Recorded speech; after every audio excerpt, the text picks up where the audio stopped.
Alright. Hello, monarchs of the internet. Today I am going to be doing a do's and don'ts of cover design, so let's just get right into it. So the first cover we have up is Path of Shadows by Joan, I'm so sorry, by Joan Lightning. But isn't Lightning like the coolest last name ever? Anyways, so Miss Lightning, I'm just gonna say Miss Lightning. They actually took a little bit of a hit for the team, and what they actually did was they sent me all of their worst covers.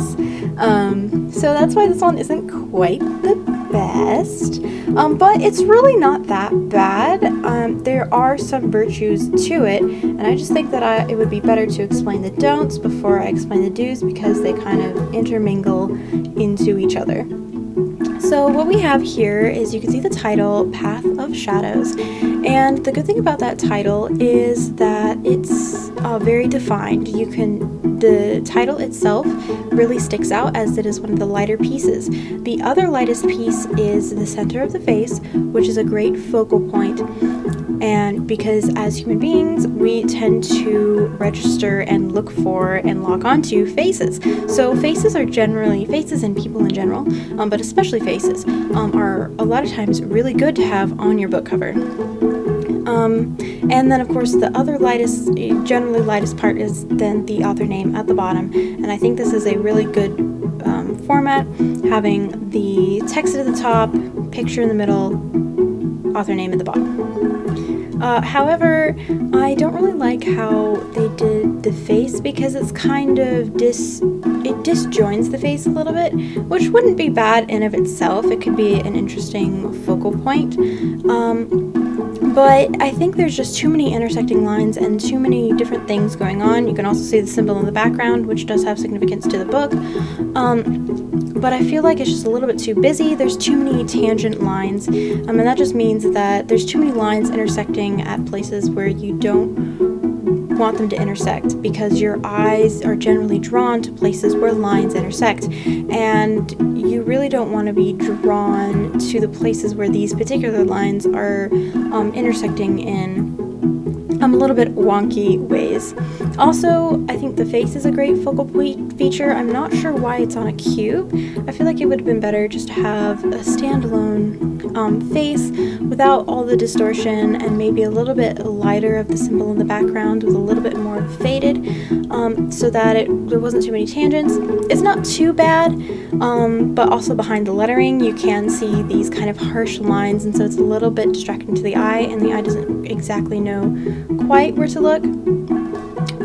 And I would probably have made the face bigger, because there's a lot of empty space around it that's not really doing anything for you. Also, Path of Shadows, you don't really get a shadow vibe, in my opinion, as much from this cover, and really it's really great if you try to tie in your cover really closely to your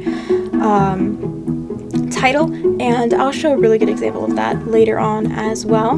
Another one of Miss Lightning covers is the Cost of Duty. You can see there's a lot going on here, and the reason why this isn't as good of a cover is because your eye doesn't know where to look.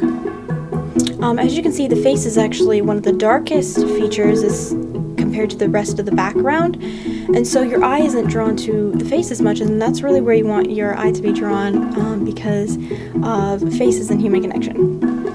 And I mean, really, most people can probably tell it's a little bit busy. Again, you want to have blank space for your eyes to rest, and also so your eyes know the important bits to focus on. And so everything just kind of gets lost and jumbled together in this. So definitely be sure to try and have focal points, but have only a few focal points. And that really makes covers stand out a lot of times. Journey to Vine? I don't know. But yes, so you have this, and this one isn't, again, it's not like a terrible cover, but there is still a lot going on. And see the brightest part of the cover, kind of in that bottom section? That's actually not the part you want your eye to be drawn to. You get a little bit of the author name in it, which is okay, but and the author name is also light, so it kind of even fades into that light bright spot of the picture, but really you want more of an emphasis to be on the title and the faces. So I would say your eye is drawn really to the kind of the wrong places, and then you can kind of see how also basically almost the whole top half of the cover, there's the faces there, but almost the whole top half of the cover really doesn't do much. Everything is on the bottom half. The title, the main focal point of the image, and the author name is all in the bottom half, and I really wouldn't recommend doing that. You want to have things spread out throughout the entirety. Personally, you can do it different ways, but personally I think that the best format for a cover, especially if you are not a professional designer and you're trying to design your own, it's hard to, you know, mess it up, I guess. It's kind of a tried and true formula, and definitely if you are a little bit more ambitious or have a little bit more experience, you could try something else, but really, why mess with what works, you know? So I would really just put the title at the top, have your image sort of focal point in the middle, and then have your author name at the bottom. And I feel like that generally works the best for designing your covers. And also, I mean, a few of the ones I'm going to show are professionally done, and a few are not, are done by the author, and then some are kind of in between. I'm not sure where actually some of these lie on the continuum. But here's one that I know was done by a author themselves, and that is someone's story.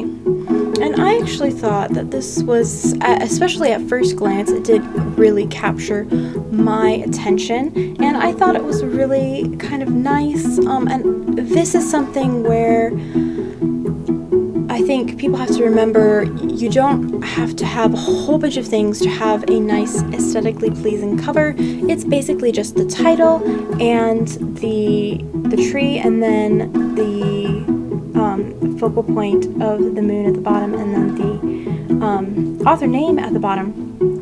And as you can see, the focal point of the image is really good because you have the title at the top, and then you have the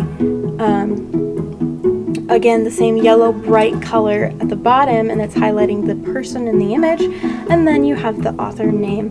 And so I think that is very nice contrast. You can kind of tell that the moon bit especially is a little bit, doesn't quite match with the rest of the drawing, but I didn't notice that at first glance, so a lot of people probably wouldn't notice anyway. I'm just being really critical. But as I said, I think that this was a really sweet cover design, and especially for somebody just doing it on their own. So this is an area where you can design a nice cover for your book, but usually if you're designing it yourself, then less is more.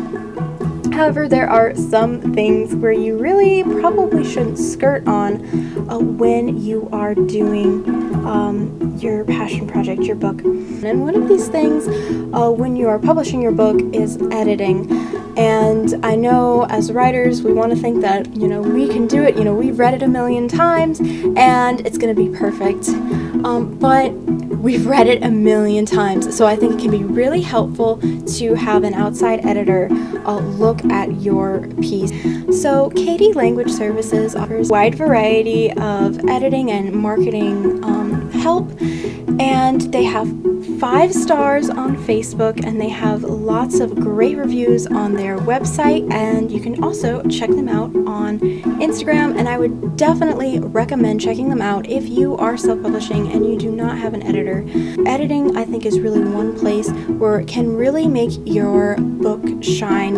And even if you're just thinking about it and you're a little bit on the fence, they will also give you a free quote. So, I mean, why not get a quote, you know? Like I said, you can definitely design a very nice cover on your own, but having a professional come in, just like having a professional editor come in and really help you out, can also achieve some really incredible results. So the next cover that I'm going to be looking at is probably my favorite out of this whole bunch. Sorry everybody, but I just really love this cover so much, and that would be VictoriaMcCombs Woods of Silver Light.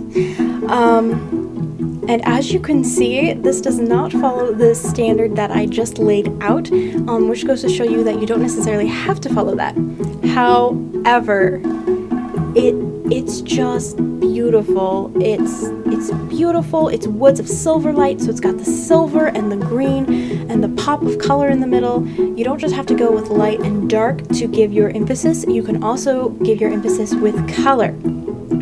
And so you can see there's light all over the piece, but the emphasis on the color is in the center as well as the lightness. And VictoriaMcCombs is at the top, but it is also in the darker as it is an etched cutout. So it doesn't distract your eye too much from the title, which is usually what really hooks the reader. And I thought this was beautiful. This is something where you can definitely get a professional. If you get a professional in, you can get really great results. But again, you can do this on your own as well. Another professionally designed cover would be Elvort, and by Nathaniel Nathaniel Muniz. Love you, Nathaniel. And I also really like this cover because it's a great example of a tagline. Only one person in each air remembers the outside. Like, what does that mean? Like, what does that even mean? But it's not too large. It is a light color, and again, it's the light color on the dark background, so there's contrast. There's not too much going on that's too busy, that detracts from the text and makes it hard to read. You've got your title front and center, but it's also kind of surrounded. It's very nice. And of course you also have your person at the bottom. There is a little bit more of a emphasis as it's very light down there, but I actually don't mind that too much. It gives some nice variance, and because it's so far to the bottom and it's a little bit smaller, and really there is some lighter areas up top. That's just the lightest area. But it gives some nice contrast to the person, giving you a little bit of human connection, and also draws your eye then down to the author name. So really, I think that this is a very nice cover. And also would like to point out is the fonts. So the fonts are all very similar. Some of the other covers. Some people go crazy with fonts, and really you want to try to keep it as similar as possible, and don't try to get too crazy with it, and don't try to pick a really crazy font generally, because it can really detract from the whole vibe of the cover. So make sure that you're picking a font. Picking a font is one of the hardest things, actually. So do not just slap a font in there. Make sure you take your time and you really pick that font correctly. And as you can see, the font choice in Elvort really accentuates the whole style and mood of the book, and even the genre of the book itself. So really do not skimp on the fonts. And another thing to get a little bit to a different sort of track is designing your covers together. And this person is actually my favorite poet, W.S. Scott. No, I'm getting confused. It's W. Scott. I'm sorry. I always get confused because in the Instagram it's W. Scott, so it looks like W.S., so I always think WS, but that's not it. Okay, yes. So, these are some of my, I actually don't have one of them, which is a travesty. I need to get on that. But these books, Note Cards and Scrolls, Post-its and Parchment, and Postcards and Bristol, are all poetry books, and so they're designed a little bit differently. You generally wouldn't see quite as simple a design for a lot of novels, but you can, depending on the novel and if it's the style of the novel and how modern it is, what era it's set in, what genre it is in. So sometimes they can be this simple, but especially for things like poetry or different books like that aren't as much fantasy or things like that, I think simple is definitely the way to go. And you can see how all of these three covers all work so well together, and they're all done on the same template.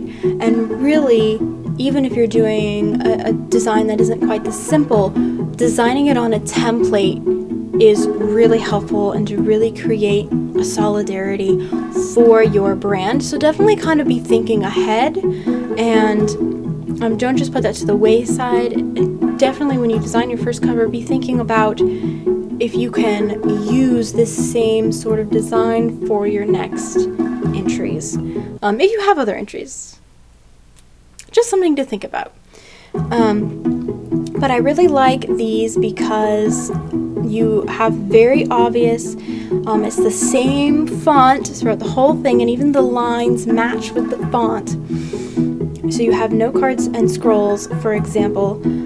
You just have those two, like, almost looks like they're like painted on, or I guess it's more of a typewriter-y font, and then you have W. Scott at the bottom, and those are both the lightest areas, and it has great contrast on that background. And then you have the cute little picture, and it has a nice contrast as well, and all of the little pictures are all similar, and they all have this nice sort of contrast, but they are different enough that they will definitely not be confused with each other. And I think that was a really good example of a nice simple cover design. So you don't have to go crazy. It can be really simple, and sometimes the simplest things will also give your eyes some really, when you're glancing across a bookshelves or scrolling on Amazon, having that white space, it's not actually white, it would be orange in this case, but having that sort of white space, dead space, a space for your eyes to rest can really make people look at your book, because everything else is so chaotic that if you have that kind of space, then you can really catch a reader's attention. And of course, this would not be a book cover video if I did not do a romance novel. So here is Freed. I'm not going to attempt to say that name, but you can see her. Yes, so here is Freed, and this is one where I think it's a good example of an image being used rather than being too chaotic. So when you're using an image, be sure to have blank space for your text to go. So as you can see how there's like that black gradient that's kind of coming up? That was purposefully put there so that the Freed would stand out more. If they just put the Freed over it, it would look a little too chaotic. And in the bottom, I'm not a huge fan of the extra roses and such. It's a pop of color, but I don't know if it's really, I'm not 100% sure, but that's just being like super nitpicky. I think that it's really nice. You can definitely read everything really easily. The pop of color does let you to look at the title and the author name, and if that's what you want, then great job. And of course the roses also are sort of symbolize love, and the red also with the dark love duet series. So definitely I think that's a really good color choice. It's also a very nice red. It's not too bright, but you could, it's bright enough, so it's a very nice, subtle kind of touch. And also they did use the same font, it looks like, for the tagline as well as the author name. So I think that that was a really good example of using an image in a book title. Thanks so much for watching, guys. I really appreciate you spending a little bit of time with me, and I know that a lot of you are from my Instagram, so thank you so much for supporting me on there as well. If you haven't yet, please subscribe down below, as I will be making more writing videos and also some Instagram tutorials as well. So thank you so much, and I guess that's all. Thanks so much for watching, guys. And now for bloopers, I guess.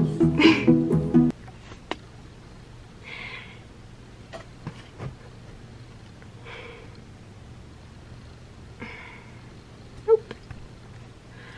Thanks so much for watching, guys, and letting me spend a little bit of time with you. Thank you so much for supporting my channel. I know a lot of you are going to be from my Instagram, so thank you so much for supporting me.